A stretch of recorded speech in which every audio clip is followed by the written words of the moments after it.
दौरान राष्ट्रीय अध्यक्ष समाजवादी पार्टी आली जनाब अखिलेश जी,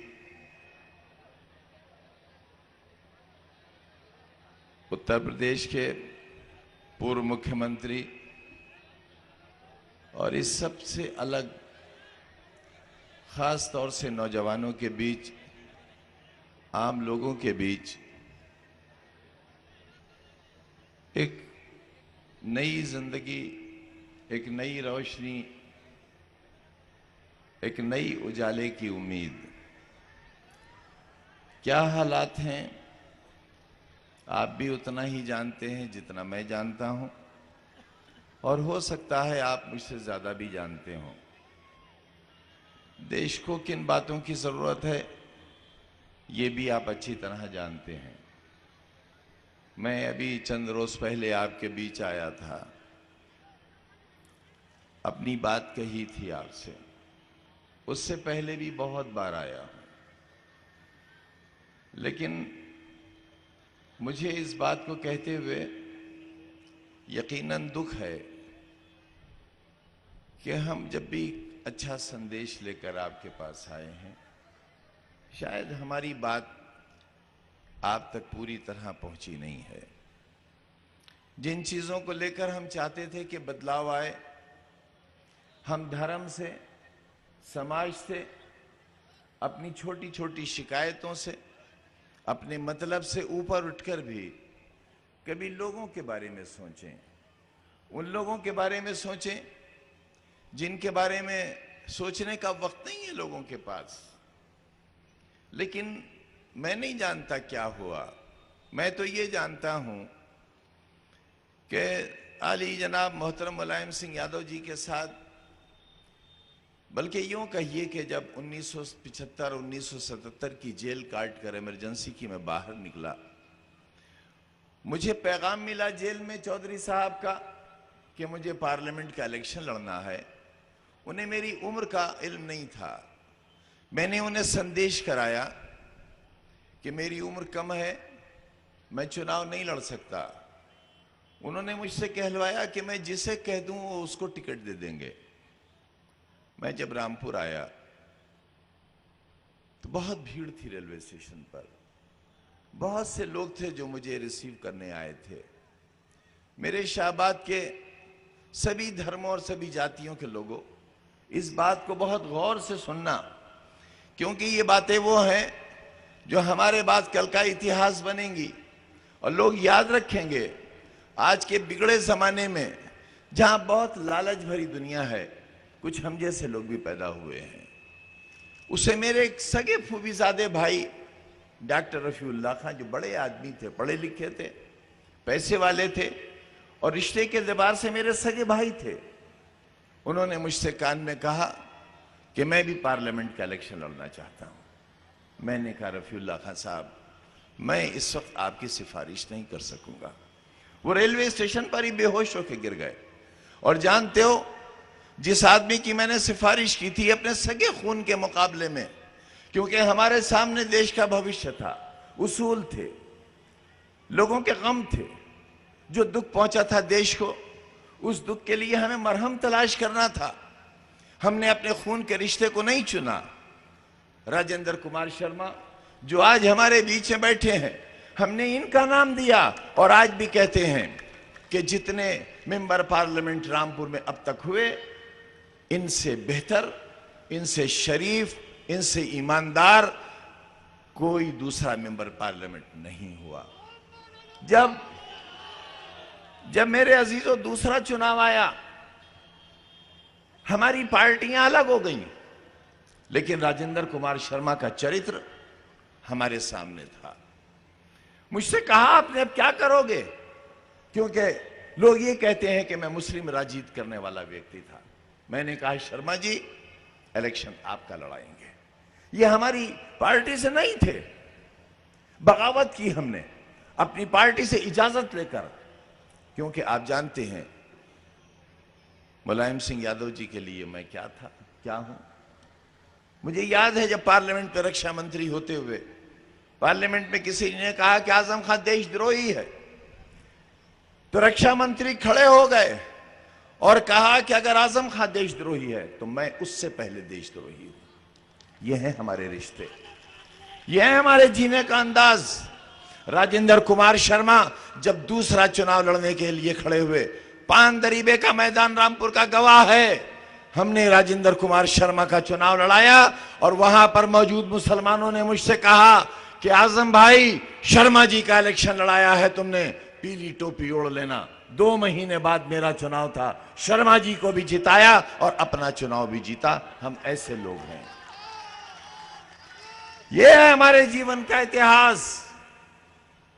हमारे सामने धर्म, जात, रिश्ता कोई मायने नहीं रखता। उसूलों की जिंदगी जब हो तो बड़े से बड़ा गम छोटा लगता है। याद करो, आप अपना सुलूक याद करो, हमारा याद करो। कितनी बार हम खाली हाथ लेकर आपके पास आए और कितनी ही बार खाली हाथ लेकर वापस चले गए। मेरा नुकसान नहीं हुआ, नुकसान हुआ आपका, आपके समाज का, कमजोर लोगों का, जिन्हें कुछ नहीं मिल सका। क्यों? सोचना पड़ेगा आपको, सवाल करना पड़ेगा अपने आप से। पिछला पार्लियामेंट का चुनाव नसीर अहमद खां जीता हुआ चुनाव हार गए, वजह आप तलाश करो। विजय सिंह जीता हुआ चुनाव हार गए, वजह आप तलाश करो। मैं उन लोगों में से हूं, याद करो, मैं पार्टी से निकाला गया था। एक बीमार शख्स जो दिल्ली के एक अस्पताल में है, उसने कहा कि मैं 150 राइफलधारियों के साथ रामपुर गया, अगर आजम मेरे सामने आ जाता तो मैं उसे छलनी कर देता। मेरे ऊपर ऐसे रकीक इल्जामात किसी ने लगाए, भारतीय जनता पार्टी के आज के कैंडिडेट ने, कि मैंने अपनी मरी हुई मां की कसम खाकर कहा कि मेरे ऊपर लगे हुए इल्जाम सब झूठे हैं, सब गलत हैं। मैं बुज़दिल आदमी नहीं हूं, मैं बुज़दिल नहीं हूं। अगर मैंने कहा होता, मैं आपके सामने इकरार करता कि मैंने कहा है, और जो नहीं कहा है वो आसमान ये गवाही देना तू कि सूरज दूसरी तरफ से निकल आएगा, लेकिन अगर कोई बात नहीं है तो उसे हां नहीं कराया जा सकता। मैं आपसे सवाल करता हूं कि क्या राजनीति इतनी गिर जाएगी? 10 बरस जिसने रामपुर वालों का खून पिया, लहू पिया, जिसकी उंगली पकड़कर हम रामपुर में लेकर आए, रामपुर की गलियां, रामपुर की सड़कों की पहचान कराई, किसी का कांधा नहीं लगने दिया उसके शरीर से, आप गवाही दोगे। कांधा नहीं लगने दिया, छूने नहीं दिया, गंदी बात नहीं करने दी। आपने 10 साल अपना प्रतिनिधित्व कराया, मगर आपने और मुझ में क्या फर्क है? शाहबाद वालों, रामपुर वालों, उत्तर प्रदेश वालों, हिंदुस्तान वालों, उसकी असलियत समझने में आपको 17 बरस लगे। मैं 17 दिन में पहचान गया कि इनके नीचे का जो अंडरवेयर है वो खाकी रंग का है। मैं 17 दिन में पहचान गया। आपको पहचानने में 17 बरस लगे। 17 बरस मैं 17 दिन में पहचान गया। बीजेपी के कैंडिडेट साहब, आपने दिल्ली के एक मंदिर में माता का दर्शन किया, माता की पूजा की, और पूजा करने के बाद आपने टीवी चैनल से यह कहा कि मैं रामपुर के लिए रवानगी करने वाला हूं। वहां एक दानव है, दानव, उसका मुझे अंत करना है। मैं नहीं जानता था दानव का मतलब क्या होता है। मैंने अपने हिंदू दोस्तों से पूछा, उन्होंने कहा दानव राक्षस को कहते हैं। मैं राक्षस हूं, मैं राक्षस हूं। आज भी कौन सी सरकारी जमीन ऐसी है जिस पर नेताजी का, अखिलेश जी का, आजम खां का नाम नहीं लिखा हुआ है? एक इमारत बता दो, किसी एक का नाम बता दो। यहां की तहसील से लेकर यहां के अस्पतालों तक, सड़कों से लेकर नालियों तक, रामपुर कुछ गुले गुलजार कर दिया, कैसा हसीन शहर बना दिया। जिला अस्पताल लोग उसे छोटा ताजमहल कहते हैं। शानदार द्वार, तारामंडल, नगर पालिका, सड़कें, नाले, बच्चों के स्कूल, एक शानदार यूनिवर्सिटी। मैं दानव हूं, मेरा वध होना है, मेरे सीने में 150 गोलियां उतारी जानी है, मुझे मार देना है, मार देना है, मुझे मार दो, इजाजत देता हूं, लेकिन अपने हाथों से मारो, किसी परदेसी से मेरी हत्या मत कराओ।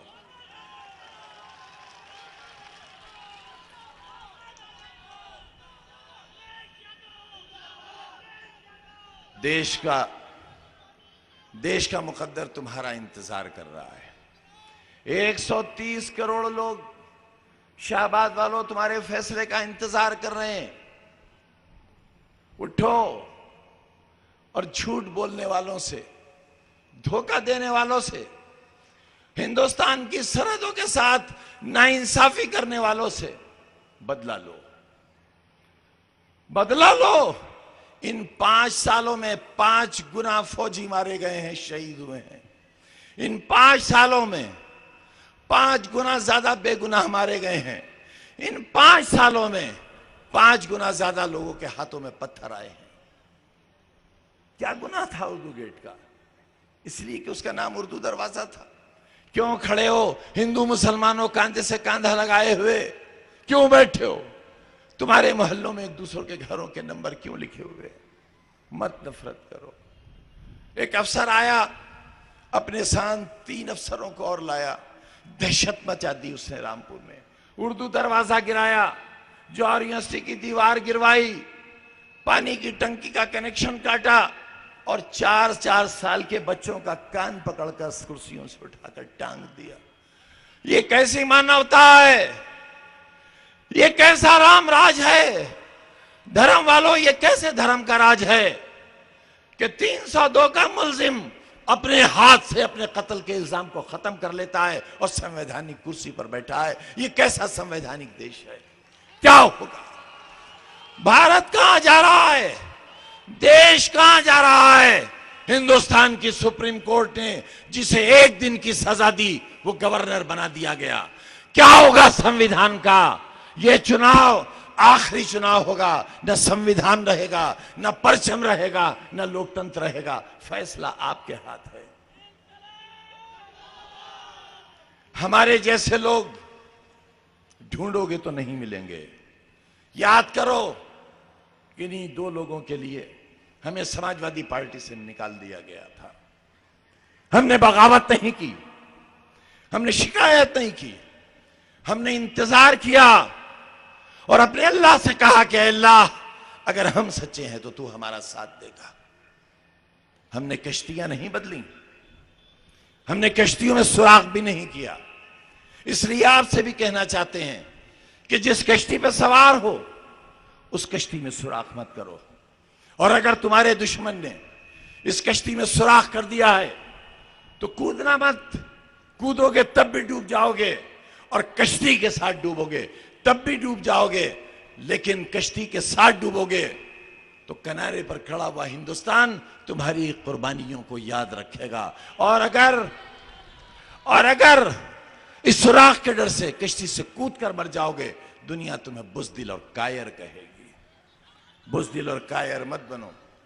मौका मिला है 70 साल की आजादी के बाद हिंदुस्तान के रहने वालों, ये मौका मिला है, एक हो जाओ। अक़लियतों एक हो जाओ, पिछड़ो एक हो जाओ, दलितों एक हो जाओ। और दलितों को इसलिए सीने से लगा लो, दिल से लगा लो। हजारों साल नाइंसाफी हुई है इनके साथ, हजारों साल जुल्म हुआ है, हजारों साल इनकी आंसुओं के साथ खिलवाड़ हुआ है। इनकी आहों, इनकी कराहटों को किसी ने नहीं देखा। आओ, एक मौका आया है अपने दिल से लगाने का, इनके आंसू पोंछने का, इनकी बात सुनने का। और देखो, सोच लो, गौर कर लो, लेकिन जब फैसला करो तो पहाड़ हट जाए, हट जाए, लेकिन तुम अपने फैसले से मत हटना। एक हो तुम, देखना यहां से लेकर दिल्ली तक का सिंहासन तुम्हारा होगा, कल भी तुम्हारा होगा, उसके बाद आने वाला कल भी तुम्हारा होगा, उसके बाद आने वाला कल भी तुम्हारा होगा। बस शर्त इतनी है कि तुम एक हो जाओ, ताकत बनो, ऐसी ताकत कि जमाना तुम्हारी मिसाल दे। दिलों से एक हो जाओ। और मुझे सिर्फ इस जुमले के बाद इजाजत दो, मैं तो हमेशा मोहब्बत का पैगाम संदेश लेकर आया, लेकिन क्या हुआ ये मुझसे ज्यादा आप जानते हो। मुझे नसीर खां की हार का बहुत गम है, बहुत गम है, क्योंकि वो अपनों की वजह से हारे। मुझे उससे ज्यादा गम विजय की हार का है। मैं इस वजह में ऐलान करके कहता हूं कि विजय बिल्कुल मेरी औलाद की तरह है, मेरे छोटे भाई की तरह है। उसकी हार ने मुझे तोड़ दिया था, उसकी हार ने मुझे तोड़ दिया था, क्योंकि मैं सोच भी नहीं सकता था कि नसीर खां की हार के बाद विजय भी हार जाएगा। मैं आज विजय की हार की शिकायत लेकर आया हूं, शिकायत लेकर आया हूं, और तुमसे कहने आया हूं, अपने हाथ को खुद जख्मी मत करो। पेड़ काटने वाली जड़, कुल्हाड़े का बेटा मत बनो। देखो जमाना तुम्हारा मजाक बना रहा है, कोई तुम्हें अपना कहने को तैयार नहीं है। तुम जहां जाना चाहते हो वो तुम्हें ले तो सकते हैं, तुम पे भरोसा नहीं कर सकते। और वो जो तुम पे भरोसा करते हैं, तुम उन पर अगर भरोसा नहीं करोगे बहुत बड़ा नुकसान करोगे। सवाल हार और जीत का नहीं है, मेरी हार और जीत का भी सवाल नहीं है। सवाल यह है देश बदलेगा या नहीं बदलेगा।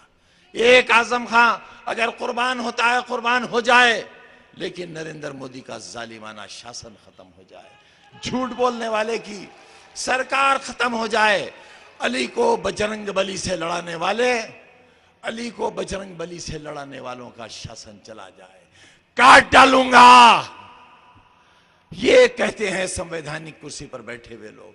काट डालूंगा, ठोक दो, यह है भाषा। घर में घुस के मारेंगे, यह है भाषा। हमसे तो ये कहते हो, और कंदहार जाते हो जहाज से मोदी जी, बगैर क्लियरेंस लिए हुए पाकिस्तान उतर जाते हो, नवाज शरीफ के यहां पहुंचते हो, उसकी सालगिरह में कश्मीरी शॉल देते हो, मलियाबाद के आम खिलाते हो। एक तरफ मरने वाले कश्मीरियों की तादाद 5 गुना हो गई, शहीद होने वाले फौजियों की तादाद 5 गुना हो गई, और आप दुश्मन मुल्क के वजीर आजम की सालगिरह मनाने जाते हो और उन्हें कश्मीरी शाल उड़ाते हो। हमें शर्म आती, हम निंदा करते हैं।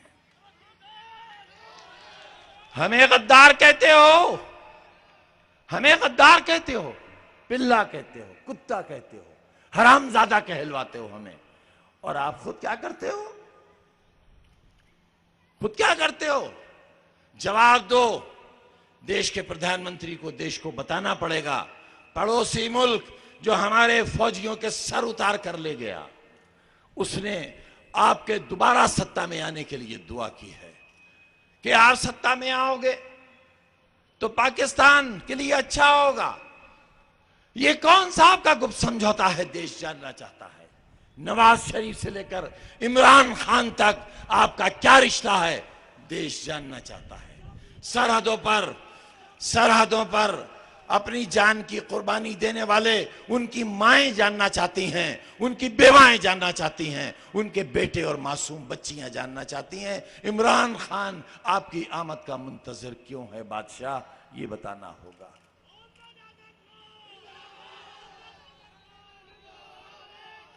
तख्त बदल दो, ताज बदल दो, बेईमानों का राज बदल दो, ये नारा लगाते हुए हम जवानी से बुढ़ापे की तरफ चलती है। नौजवानों, मगर सच कुछ और है। मैं उन लोगों में से नहीं हूं, मैं बड़ी भावुकता की राजनीति करता हूं। मैंने जिंदगी में बहुत गम देखे हैं, मैं कभी जोर से हंसा भी नहीं हूं। मुझे मालिक ने बहुत इज्जतें दी, बहुत कुछ दिया, लेकिन आज भी अगर गर्म जमीन मिले तो उस पर भी लेट जाऊंगा। अगर तुम्हारे दिल का दर्द तलाश करना हो तो कांटों के रास्तों से गुजरकर तुम्हारे दिल तक पहुंचने की कोशिश करूंगा। नारा तो यह था, ख्वाब तो यह था कि तख्त बदल दो, ताज बदल दो, बेईमानों का राज बदल दो, मगर ऐसा हो ना सका, ऐसा नहीं हो सका। तख्त भी बदला, ताज भी बदला, बेईमानों का राज न बदला। मेरी बात को सोचना जाकर, ये कौन पागल आया था, ये कौन दीवाना आया था, इस नारे का मजाक उड़ाने वाला कौन आया था। तख्त भी बदला, ताज भी बदला, बेईमानों का राज न बदला। अरे आओ एक बार कोई ऐसा फैसला लो, ऐसा राज बदले कि फिर तुम्हारी गद्दियों पर कोई बेईमान कब्जा न कर सके। बहुत बहुत शुक्रिया।